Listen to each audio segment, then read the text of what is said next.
Good morning. I'm Daniela Battisti, and I'm head of international relations for the Minister for Technological Innovation and Digitalization. I'm also a delegate to the Committee on Digital Economy Policies at the OECD and a member of the Bureau. So today we are having this conversation because we believe that especially at this moment, education is at the core of the conversation we are having.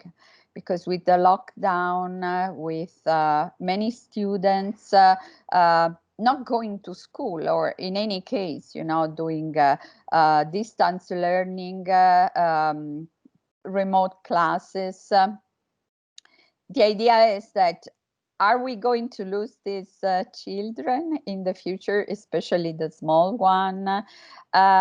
So I believe that this is a conversation that we should start seriously, as a part of the economic recovery. Okay, so if you want to introduce yourself a bit, and then I'll ask questions. Yes, buongiorno. My name is Andreas Schleicher. I'm Director for Education and Skills at the OECD and in charge of our global educational comparisons. Okay, now, first question is that, of course, you have to expect this question because the OECD 22 report Education at Glance, which, by the way, I read every year. I'm an avid reader of the OECD reports and books. We see that the data shows, indicates that probably we should start to rethink school and education policies. So which do you think are the most critical aspects and that you want to address the international community with at this very moment? And which are the future that we could identify in order that our educational system will become capable of responding to the challenges of this particular moment. And of course, I would emphasize that the OECD was defined by the economist few years ago as a club of wealthy countries. That it's not completely true that there are wealthy countries, but there are also less wealthy countries. So I think that this is becoming an issue that it's for mature economies and less mature economies and developing countries. We are all together in this crisis. Yeah, obviously these are difficult times also for education. At the height of the crisis, 1.5 billion students worldwide had been locked out of their schools and, in a way discovered that learning is not a place, but an activity. And also how learning and technology need to work together so much better. And for students who knew how to learn, who could set their own learning goals, monitor their process, who had access to great digital resources, access to a good supportive environment, teachers included, parents included. Maybe this experience has been liberating and exciting. There's so much learning that can happen without sitting in a classroom. But for the many young people who had never learned how to learn, who may have never liked to go to school, who didn't have a supportive teacher looking after them, nor parents at home, they have been left very, very badly behind. In a way, technology has amplified the many inequalities that we see in education, the inequality relating to access, the inequality relating to the quality of digital resources, the inequality relating to support. At the end of the day, learning is not just a transactional experience. It's always a relational experience, a social experience. Now, the one thing that young people are going to take away from this is the teacher who looked after them, who understood their dreams and passions, who took care of their difficulties. And I think technology can amplify and accelerate really good learning and good teaching, but it cannot replace that kind of social function. Oh, well, I couldn't agree more. You know, I have ground in classical studies, so I could see that you know, starting from the Greeks, learning was always a dialogue. You know, the Socratic dialogue was about exchanging idea, connect. So I understand. I mean, I feel I completely agree with you. And there is also another issue that every year with the education at glance, which I say I like it very much and I read very carefully, is that we see, without naming names, a correlation between the student's background with his or own achievements. So if your parents have a higher degree or PhDs, are, you know, you are most likely to acquire a PhD or, you know, higher degree and doing well in your studies. And if your parents do not have a degree, you are, I mean, as a student, most likely you are doomed to fail. And I believe this is, from my point of view, it's one of the cruelest thing you can do to a generation. So what do you think countries should do? I mean, school should be a part of the democratic process, you know. And so, you know, OECD countries are democratic countries, mature democracies, well established. So what would be your recommendation? Because I believe that if we do not address, especially now, as you say, technology has a lot of possibility, but the gap is widening. What are your recommendations? I mean, really, seriously. Yeah, well, it's quite true. There is a strong link between the social background of students and outcomes. But what is so interesting is that this link varies hugely across countries. You know, if you look around the world, the 10% most disadvantaged learners in Chinese provinces that took part in the PISA assessment have better learning outcomes than the 10% wealthiest students in many countries of the OECD.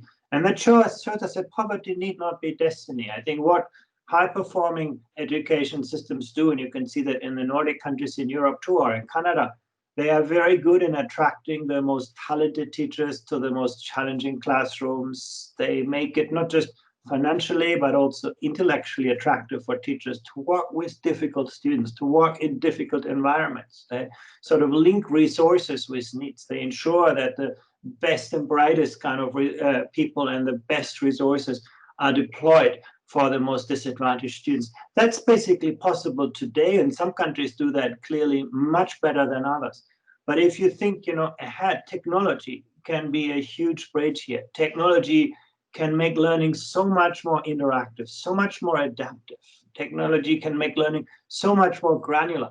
You know, when you solve a mathematics problem on a computer, the computer can study how you study and can actually then adapt the kind of problems it presents to you to your specific learning needs. If you look at big data combined with classroom analytics, we have an enormous potential to make education more equitable, more adaptive to young people. We also have today, in the digital world, better resources to support students at home, students who may need extra support.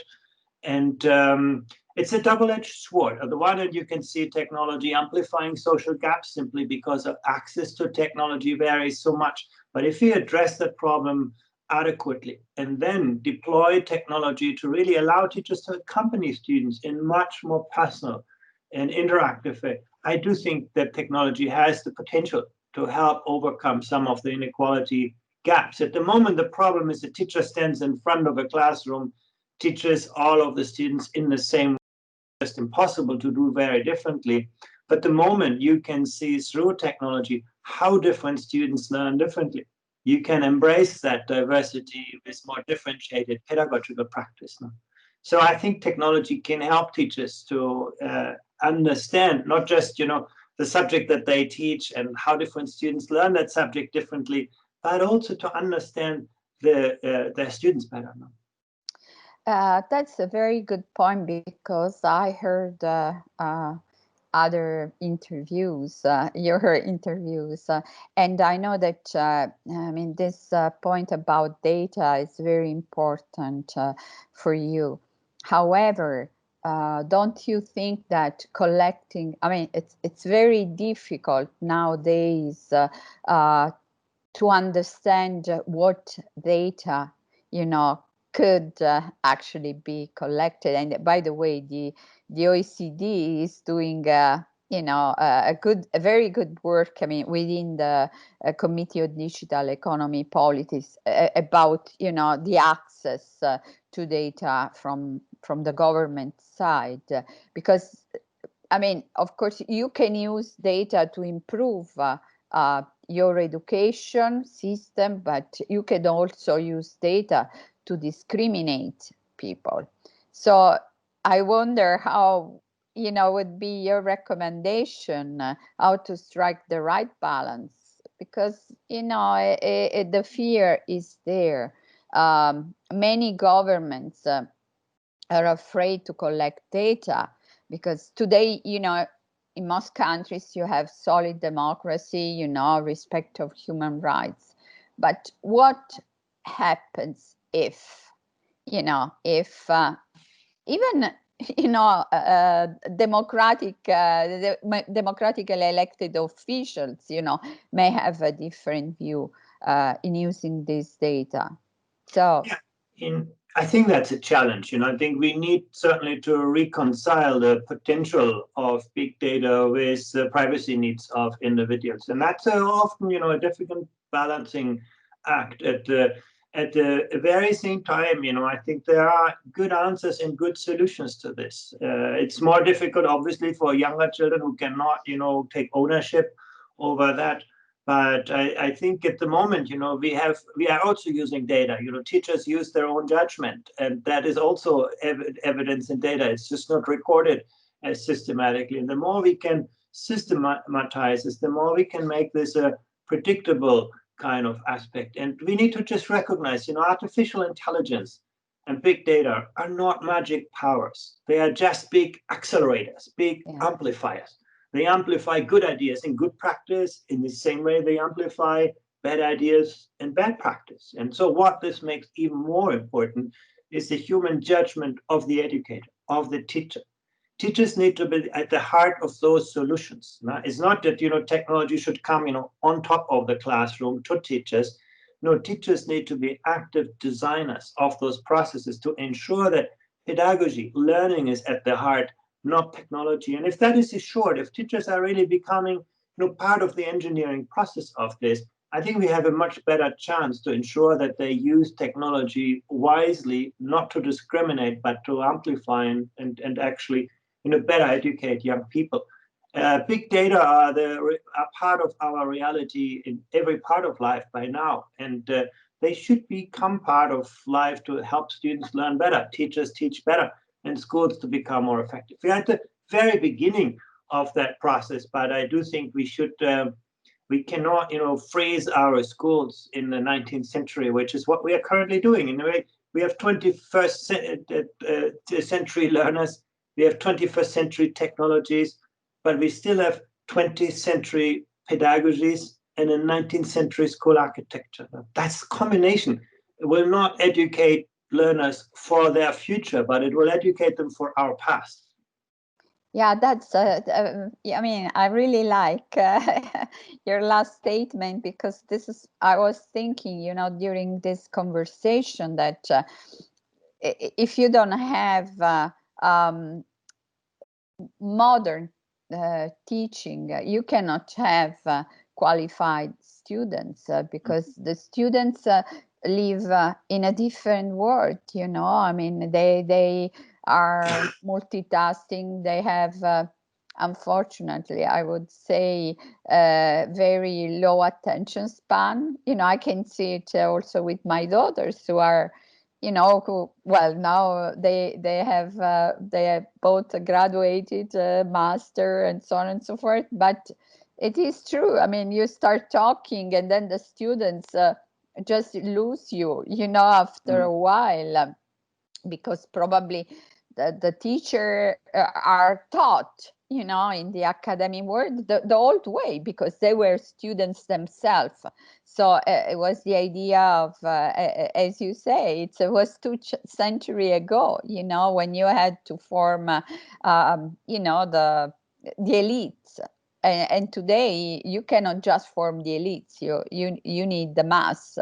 Otherwise, you create very undemocratic society. Another aspect that I find always very interesting in the work that your directorate does in this area is the recommendation about the labor market, so training, skills, employment opportunities, lifelong learning, new educational policy to promote also vocational training. So what would be, in a nutshell, your recommendation on this point? Because this is another weakness in many countries, particularly Italy, I would say.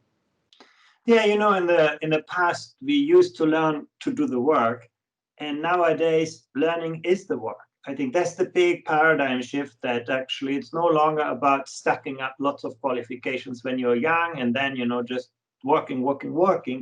No, today, actually, what you do in school is just the foundation. And the most important ingredient for your future success is to develop that curiosity, that that idea of learning, the right learning strategies, the motivation to continue to expand your horizon every day. And the modern workplace is a place of work, but it's also a place of learning. We need to be much better to integrate the world of work and the world of learning. You talk about vocational education. I agree, it's very important. But again, it should not be education that is narrowly oriented to a specific set of occupation. It should be a general education in the place of work, where people just learn differently. But they should also, it's very important to have those generic skills today. And the same is true in the academic disciplines. To be successful in science, it's not just enough to teach people biology and chemistry. You have to learn to think like a scientist. Can you design an experiment? Can you distinguish questions that are scientifically investigable from those that are not? And similarly, history we teach often as names and places, but we should pay more effort that young people can think like an historian. Understand how the narrative of a society has emerged, how it developed, how it advanced, and sometimes how it unravels when the context changed. So teaching young people ways of thinking, teaching them the foundations of the disciplines. Perhaps the biggest challenge in education today is to teach fewer things at greater depths, so that people, master the ways of thinking, and then they have the tools to keep learning whatever content they need at the right moment in their lives. And if young people, study very hard in school, get a good grade, but then they're not motivated to continue to learn, they'll be out of business very, very quickly in this world in which we live now. Okay, that's very good. One question, because you talk about history. I mean, nowadays there is so much concentration about STEM and coding, but my impression is that, for instance, talking about, let's say, bullyism or fake news or manipulating young people, so what we call the dark side of the internet. Mm-hmm. Don't you think it's also about this? So people say things because they don't know history. I mean, they just make sweeping statements because they don't know history. They don't know what happened before, why we are here. And so don't you think, I really like your approach, less topics, less subject matters, more in depth. So probably we should rethink teaching, not as a way of, giving information, but actually contributing to the formation of the human being, you know, like really forming in the way of mold. I mean, it's like modeling a mind, which of course it's not, you know, ideological driven, but, you know, knowledge driven. So I think that this is also something that probably we should reconsider. No, I mean, all this hype. Oh, you need to learn coding. Okay, but if you are a very good coder, and then, you know, you get into this conversation about like you know, the word the earth is flat, this kind of things. I think that it's very important to reconsider also the messages we send to policymakers. You know, I absolutely agree. You know, I think the arrival of artificial intelligence pushes us to think much harder about what makes us human. The kind of things that are easy to teach, easy to test, sometimes have become easy to digitize, to automate, to outsource. No? Yeah, today everybody talks about, you know, coding, but maybe 10 years from now, that's going to be a completely outdated skill set. No? And I think the kind of human skills, can we create, can we imagine, can we develop something of intrinsic positiveness? Can we manage and resolve, you know, tensions and dilemmas? Can we navigate ambiguity, manage complexity? Are we able to take action? And history, you know, if we do not understand our foundations, we are going to end up walls around us. We see this everywhere. So the education is no longer just about teaching people something. It's about helping them develop a reliable compass and the tools to navigate with confidence through this world that is every day we wake up in a kind of new context. And I think we need to think much harder about those human dimensions, because once again, other things are disappearing very, very quickly from our labor markets. The kind of technical tools, including coding, they're very much time bound. I think if you can think quantitatively, if you can, you know, understand the nature of an algorithm, that is very, very important. But coding is just a specific technique, like, you know, handwriting was, you know, at some point in history. And if we should teach people more this idea of language, how do we communicate, collaborate? How do we work with people who think differently from us, who look differently from us, rather than techniques? And I think that's often the problem that we have in school, that it's very easy to teach a technique and very difficult to teach the underlying ways of thinking. Now, again, like in history, we fill people up with, you know, with names, with places, with dates, rather than to giving them this access to our past. Where do we come from? Where are we going? Where do other people come from? How can we benefit from the richness of cultures and see sort of the potential in diversity? And I think that's much harder to teach, and it shows that is where the human dimension of teachers is so, so important. Where teachers are not just, you know, instructors who deliver the knowledge in a textbook, but where they are very good coaches, very good mentors, very good kind of facilitators, very good evaluators. It transforms the entire process of learning and the entire process of teaching. And once again, technology can amplify this, accelerate it, but not replace it. Okay, now the last question. So, which are, according to your forecast and the data you have, which are the countries that will face the most difficult challenges?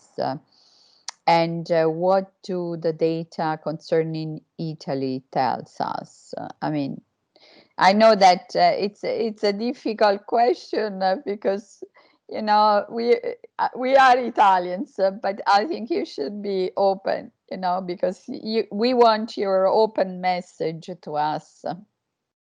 Yeah, you know, I think it's going to be very hard to catch up for most countries, to catch up for what we see in countries like Estonia, Finland, Japan, China, some parts of Canada. They have sort of the priority they give to education and the means they have. They have invested so much in the human talent in their teaching force. It's very difficult to catch up with this. But if you look to a country like Italy, actually, over the last, even, you know, a longer period, 10, 15 years, it's seen a lot of progress in education. You know, education used to be very traditional, very industrial, and the bigger investment that Italy has made in its teaching force, in learning processes, in tools like evaluation. It's now much easier for actually teachers and schools to see where the strengths and weaknesses of students are. I think those are paying off. I also believe the effort that Italy has made in truly integrating students with special needs has pushed teachers to think much harder about diversity. How does different students learn differently? How can I adapt my pedagogy to the needs of individual students? So it was a tiny segment of the population that has a major impact on the system as a whole.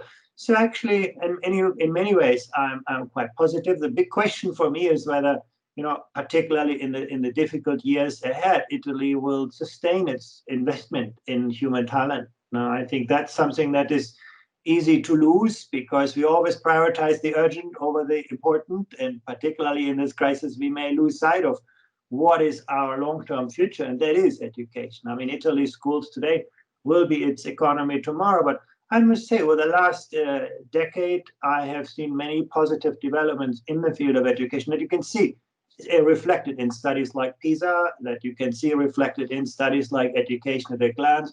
The move from, just teaching content to a better understanding of competency.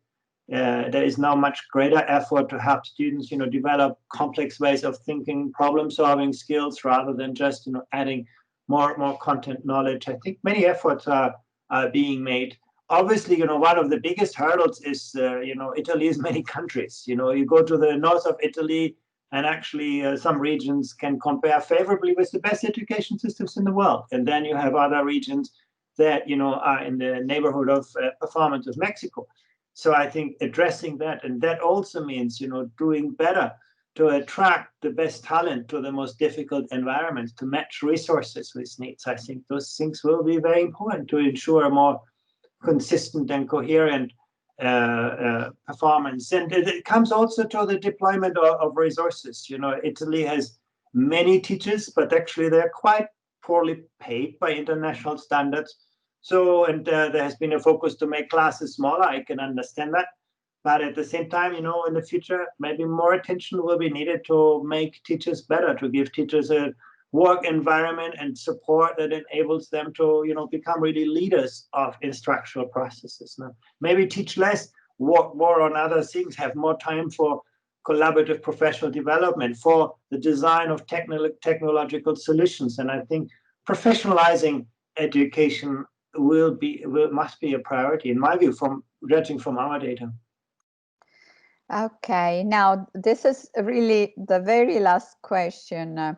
The first goal of the UN agenda seeks, I'm going to read it, quote, to ensure inclusive, equitable, quality education and promote lifelong learning opportunity for all. Do you think this goal is still realistic? Is by 2030, can we still achieve this goal? Do you see a good path to heaven? I mean, this is would be really heaven, because it will be the most inclusive society of all. Or do you notice that countries are less keen to invest in education and more, in other things?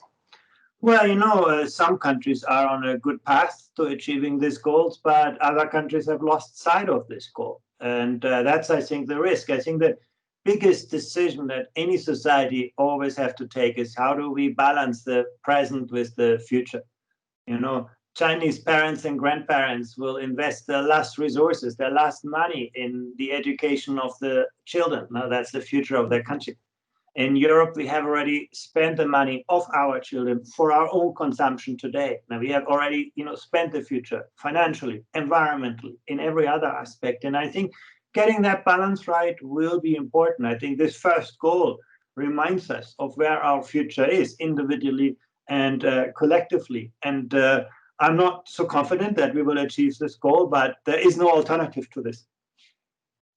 Well, thank you very much for this conversation. And Forum PA, which is the forum of the public sector, so it's very popular in Italy, and I believe this kind of conversation also make the OECD closer to the Italian citizens, because well, of course, everybody knows the OECD, but it's something you read on the newspapers. While this conversation could be also a way of making your work, your ideas, your policy recommendation closer to the common citizens. Grazie, Daniela. Grazie.